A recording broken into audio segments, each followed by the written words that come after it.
Assalamualaikum warahmatullahi wabarakatuh. Perkenalkan, nama saya Devita Kirana, NIM 2101411125. Saya dari kelas 4D PGSD. Baiklah, saya di sini akan membuat tugas UTS video tentang kasus konstitusi. Selamat menyaksikan. Putusan penundaan pemilu Wakil Ketua MPR ini dibentuk pengingkaran atau pelanggaran konstitusi.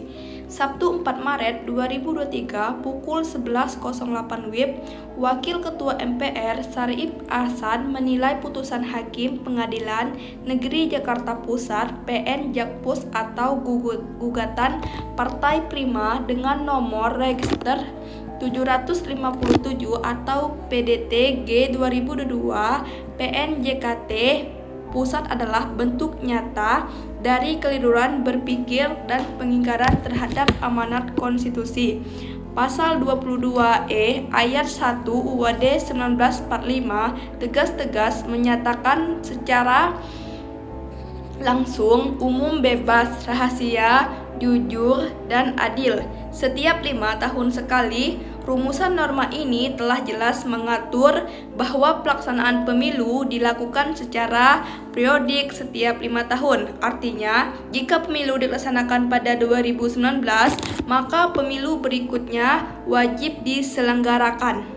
Pada tahun 2024, maka putusan PN Jakpus yang memerintahkan penundaan tahapan pemilu yang berujung pada pelaksanaan pemilu pada 2025 adalah bentuk pelanggaran konstitusional yang nyata. Putusan PN Jakarta Pusat yang berakibat pada pelaksanaan pemilu di tahun 2025 ini sungguh sangatlah aneh dan patut dipertanyakan. Ada apa tiba-tiba pengadilan negeri memutuskan perkara kepemiluan yang dalam hal ini sengketa proses merupakan kompetensi Bawaslu dan PT UN atau sengketa hasil yang menjadi ranah Mahkamah Konstitusi. Kok pengadilan negeri yang ambil alih? Ini belum pernah terjadi, sehingga sangatlah wajar putusan PN Jakarta Pusat ini amatlah mengejutkan. Jika persoalannya pada kapasitas berpikir, maka sudah seharusnya Komisi Yudisial memeriksa Majelis Hukum sampai rakyat berpikir. Putusan ini sudah direncanakan dan disengaja, ujar politisi senior Partai Demokrat ini. Menurut Saib, sengketa kepemiluan bukanlah yurisdiksi pengadilan negeri atau bisa dikatakan Hakim 88 PN Jakarta Pusat telah melampaui kewenangannya ultra vires, sehingga seharusnya perkara ini sadari awal dinyatakan tidak dapat diterima. Dengan putusan PN Jakarta Pusat ini seakan membuka dua kemungkinan kotak Pandora. Apakah sudah demikian parahnya politisasi hukum sampai lembaga yudisial digunakan untuk menjustifikasi kepentingan politik? Atau bisa juga ini karena kurangnya pemahaman dan kompetensi hakim dalam membuat putusan.